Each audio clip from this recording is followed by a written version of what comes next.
Le secrétaire général du parti, Tolam, a demandé d'étudier un projet de gratuité universelle des frais d'hospitalisation sur la période 2030-2035, une vision stratégique visant à alléger le fardeau des coûts médicaux pour les citoyens en vue d'une nation plus égalitaire. Tel est le thème abordé par l'hebdomadaire Le Courrier du Vietnam numéro 24.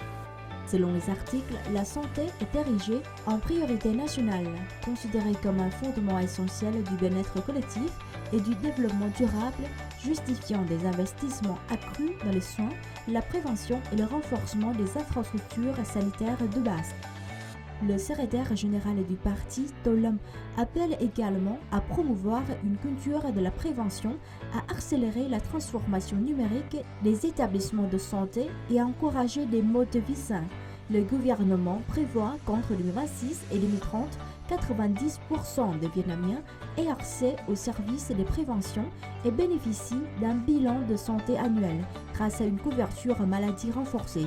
D'ici 2045, le pays ambitionne de garantir un accès universel aux soins sans frais supplémentaires, consolidant ainsi sa position parmi les nations les plus avancées en matière de sécurité sociale dans le domaine de la santé. Ce numéro souligne également que l'initiative ambitieuse d'instaurer la gratuité universelle des soins médicaux au Vietnam retient vivement l'attention. Plus qu'une politique empreinte d'humanisme, elle incarne la concrétisation du principe des citoyens bénéficiaires, pierre angulaire du développement durable du pays. Bien accueillie par la population, cette politique humaniste soulève toutefois d'importants défis financiers et logistiques, notamment en matière de personnel médical et d'infrastructures. Pour réussir, le pays devra renforcer son assurance maladie, mobiliser des financements publics et privés et moderniser son système de santé grâce à la transformation numérique. Ce numéro introduit l'exemple de la province de Bắc Giang au nord. 4 ans après sa mise en œuvre dans cette localité, le projet de renforcement de l'accès aux soins des aînés minoritaires intégré au programme national cible a permis d'améliorer la santé, la qualité de vie et les perspectives de développement local. Malgré des défis administratifs et logistiques, la province a intensifié la formation du personnel médical local et mis en place des campagnes de sensibilisation adaptées aux réalités culturelles. Pour lire les articles complets ou en explorer d'autres, feuilletez les pages de l'hebdomadaire Le Courrier du Vietnam numéro 24 ou consultez le site web Le Courrier.vn. Hanoï se classe au 11e rang des 15 villes les plus prisées par les touristes dans le monde, selon le magazine britannique Time Out. C'est le résultat d'une analyse menée par la société d'assurance voyage Insure & Go, basée sur les recherches annuelles de vols, d'hôtels et d'itinéraires.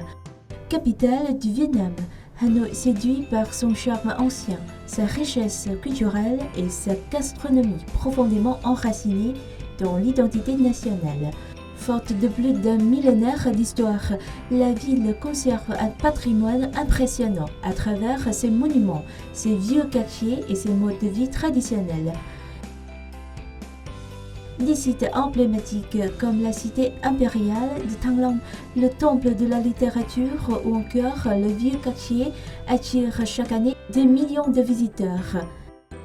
Côté gastronomie, Hanoï brille par ses spécialités renommées telles que le pho bon, soupe de nouilles au bœuf, le bún chả, vermicelle de riz au porc grillé, le chả cá lavant, poisson mariné au curcuma et à l'aneth servi avec des nouilles, ou encore le bánh cuốn thanh trì, crêpes de riz vapeur garnies, qui ravissent aussi bien les locaux que les étrangers. Selon le service du tourisme d'Hanoï, durant les 5 premiers mois de l'année, la ville a accueilli environ 12,7 millions de touristes, soit une augmentation de 11% par rapport à l'année précédente. Le nombre de touristes étrangers a en particulier dépassé les 3,16 millions, enregistrant ainsi une hausse de 20%. Le secteur a généré un chiffre d'affaires de près de 52 000 milliards de dong, en hausse de 14%. La capitale s'est parée d'une poésie inédite à l'occasion du Festival du tourisme de Hanoï 2025. Du 30 mai au 1er juin, en Hanoï miniature a été reconstitué avec authenticité, offrant un voyage au cœur de la cité impériale de Thăng Long. Chaque point d'enregistrement évoque souvenirs et émotions. Les visiteurs peuvent scanner en QR code pour recevoir des informations touristiques attrayantes et collectionner des tampons uniques. Au-delà de l'occasion de prendre de belles photos, ce festival était aussi un véritable voyage sensoriel pour ressentir Hanoï à travers ses sourires et ses couleurs culturelles. Des dizaines d'artisans venus de villages artisanaux traditionnels avaient fait le déplacement.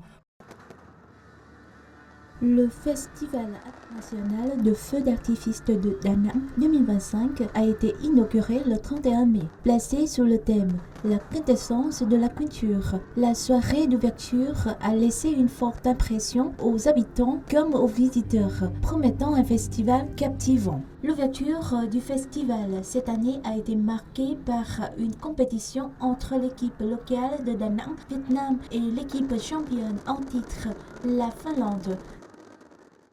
Merci à la ville pour ces magnifiques feux d'artifice. Je trouve que l'organisation cette année est excellente et les performances très belles.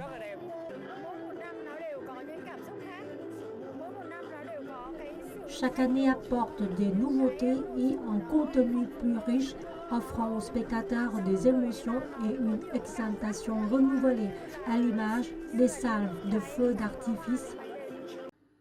En plus des spectacles mêlant musique et feux d'artifice, les spectateurs ont pu découvrir un espace artistique exceptionnel grâce à une technologie de réalité virtuelle en plein air, couvrant une superficie de 600 000 mètres carrés. La soirée d'ouverture a lancé une série de 6 nuits de spectacles pyrotechniques s'étendant jusqu'en juillet 2025, marquant ainsi la saison la plus longue et la plus ambitieuse des 15 années du Festival international de feux d'artifice de Da Nang.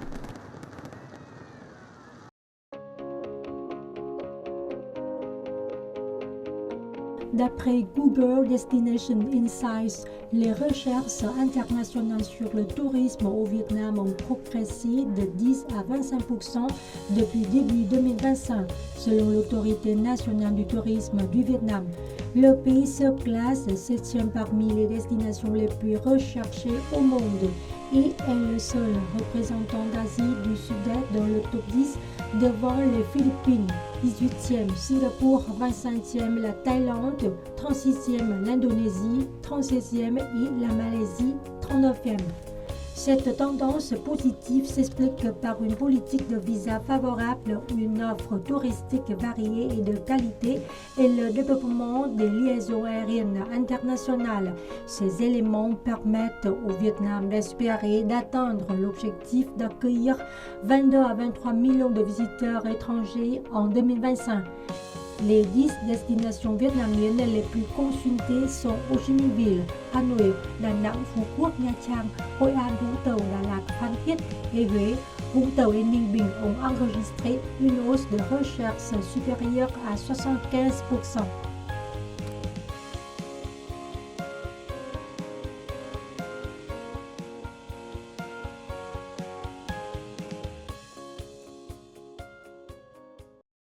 L'aéroport international de Phú Quốc dans la province de Kiên Giang au sud fera l'objet d'une modernisation majeure afin de promouvoir le tourisme et la croissance économique et aussi d'accueillir la semaine des dirigeants des économies de l'APEC 2027. D'ici 2030, l'aéroport s'étendra sur environ 1500 hectares avec un investissement de plus d'1 milliard de dollars. Une deuxième piste de 3300 mètres sera ajoutée à la piste existante, permettant ainsi à l'aéroport d'accueillir des avions gros porteurs et des vols long courriers en provenance d'Europe et des États-Unis.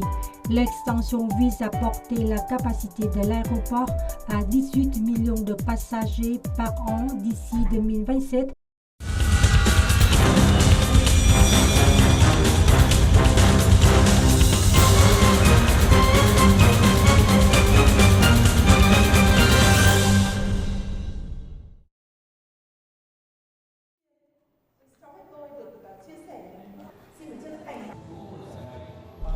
Les lauréats de la 6e édition du prix pour les enfants Le Crayon ont été annoncés lors d'une cérémonie organisée au siège de l'Agence vietnamienne d'information mercredi 28 mai à Hanoï.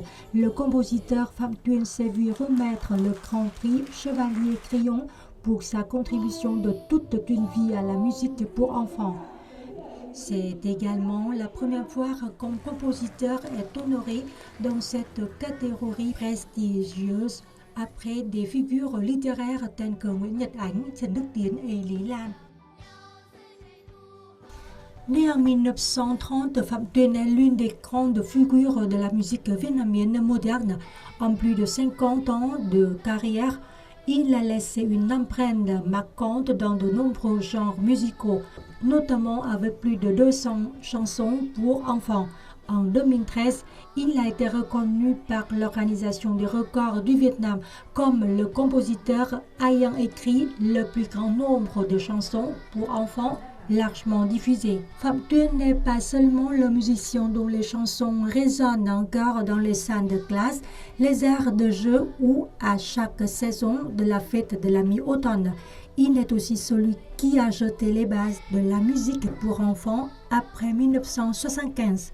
Sa musique est à la fois éducative et nourrissante pour l'âme des enfants grâce à de belles mélodies empreintes de tradition.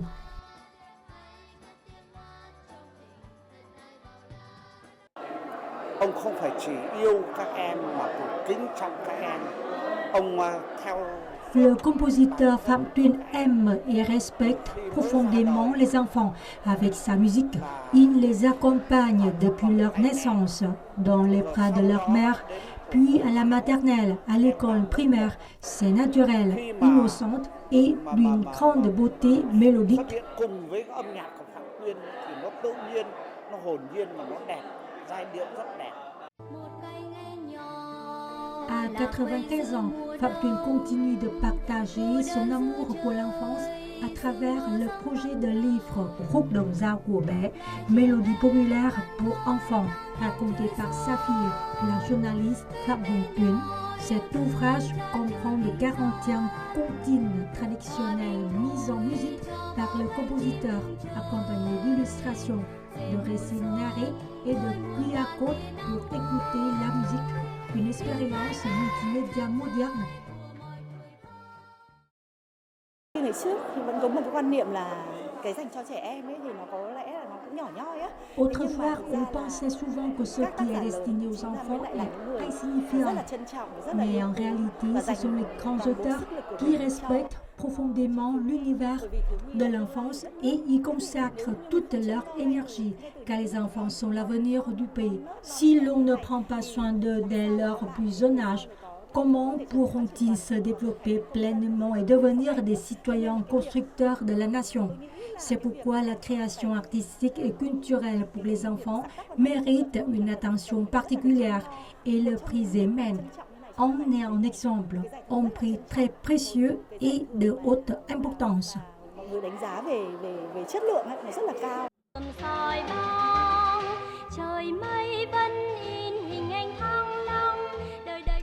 Des paroles joyeuses de la chanson Chiếc đèn ông sao, la lanterne étoilée, à l'image innocente de cánh én tuổi thơ, l'ail de hirondelle de l'enfance. La musique du compositeur Phạm Tuyên est devenue une part incontournable des souvenirs d'enfance de nombreuses générations de Vietnamiens. Le titre de Chevalier Crayon 2025 est un hommage mérité à celui qui a consacré sa vie à semer de belles mélodies dans l'âme des enfants.